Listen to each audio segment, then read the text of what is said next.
হলো? এই না বলে মুড অফ, এখন আবার এই ধাক্কা মুড অফের। আরে চুপচাপ থাকো তো। আচ্ছা আমি বুঝতে পারলাম না, তুই অফিসে কেন আসলি? ভাইয়া তোমার ফোনটা বন্ধ ছিল, তার জন্য আর কি অফিসে আসছি।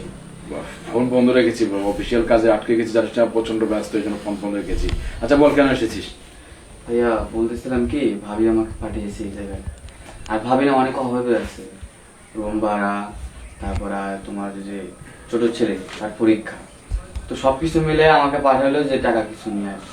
আমি আমি কি করবো বলতো? হ্যাঁ, আমি যে স্যালারিটা পাচ্ছি, যে মাইনেটা পাচ্ছি, সেটা দিতে হচ্ছে না রে। এই সবকিছু ঊর্ধ্বগতির দাম, আমার এই স্যালারি দিয়ে কোনোভাবে চালাতে পারছে না। তোর ভাবে এটা বুঝিয়ে বলছিস না কেন? তোমার ছোট ভাই না, তোর দায়িত্ব না বুঝিয়ে বলা?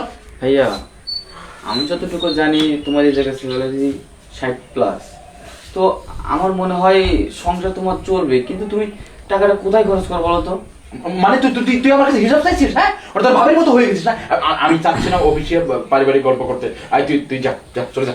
ভাইয়া দেখো, তোমার সন্তানের দিক তাকাও, তুমি আমার দিক না তাকালে, তোমার স্ত্রীর দিক তার না তাকালে, কিন্তু তোমার সন্তানগুলো কত সুন্দর, তারা বাবা ডাকতে পারতেছে না, তুমি এই জায়গায় আসো, মাসের পরে মাস ফোন বন্ধ করে রাখো, সবারই তো টেনশন হয় না?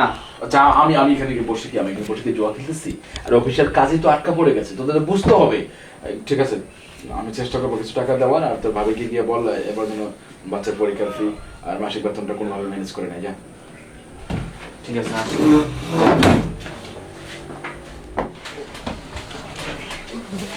কি ব্যাপার, তোমাকে না বলছিলাম যে আমার বিকাশে টাকা পাঠাও? আরে বাবা, তুমি মানে আসতে না আসতে তুমি বিকাশ বিকাশ করতেছো, টাকা টাকা করতেছো, তুমি বুঝতেছো আমি এমনিতে পরিবারের চাপে আছি। পরিবার? পরিবার মানে? তোমার পরিবার আছে? হ্যাঁ, পরিবার আছে, সন্তান আছে, তুই তুই জানো না? কেন তুমি তো কখনো বলো না? সরি, তোমাকে কখনো বলাই হয়নি। বলার সুযোগ কোথায় পেলাম বলো? এই যা স্যালারি পাচ্ছি তোমার পিছনে ব্যয় করতে হচ্ছে, তোমার সন্তানদেরকে দেখতে হচ্ছে, তোমার মা অসুস্থ, মা ট্রিটমেন্ট করাতে হচ্ছে, তোমার টাকা লাগতেছে, মানে যে এখন এসে টাকা টাকা করতেছো। আসলে আমি বুঝলাম না যে তোমাকে ভালোবেসে আমি ভুল করেছি। ভুল করবা কেন? এখন দেখা যাচ্ছে যে আমি ভুল করেছি। তুমি ভুল করেছো মানে? কারণ তোমার ফ্যামিলি আছে, এগুলো তো তুমি আগে আমাকে বলোই নাই। এখন বুঝতে পেরেছি আমি, তুমি টাকার জন্য আমার সাথে সম্পর্ক করেছো। তুমি কি ভুলে গেলে তোমার জায়গাটা কোথায়?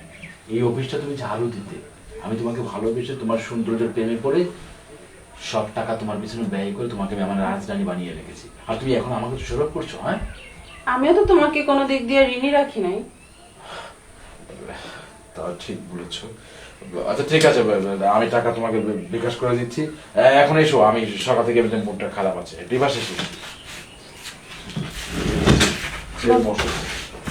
ইচ্ছে করছে তোমাকে একটু, মানে যেটা করি সেটা করতে, বুঝতে পেরেছো? আর তুমি এসেই দিলে মুডটা অফ করে একদম টাকা টাকা করে। খারাপ তো টাকা টাকা কোনো গেল তো বলতো? মুড তো আমি অফ করিনি, মুড অফ ছিল, এই জন্য কথায় জ্বলে উঠেছে। আর সেই জ্বলে ওঠা আগুনটাকে এবার ভালোবাসার পানি দিয়ে নিভিয়ে দিবে, ঠিক আছে? চেষ্টা করবো। চেষ্টা তুমি আর কি করবে, সেটা আমাকেই করতে হবে। কি হলো? এই না বলে মুড অফ, এখন আবার এই ধাক্কা মুড অফের। আরে চুপচাপ থাকো তো।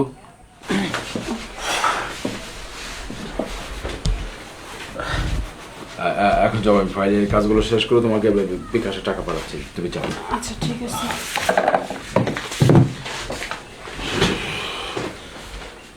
হবে মনে দুটানাই পড়ে গেল, টাকা সব তোমার পিছনে ব্যয় করে ফ্যামিলিকে সময় না দিয়ে ফেসে যাচ্ছি।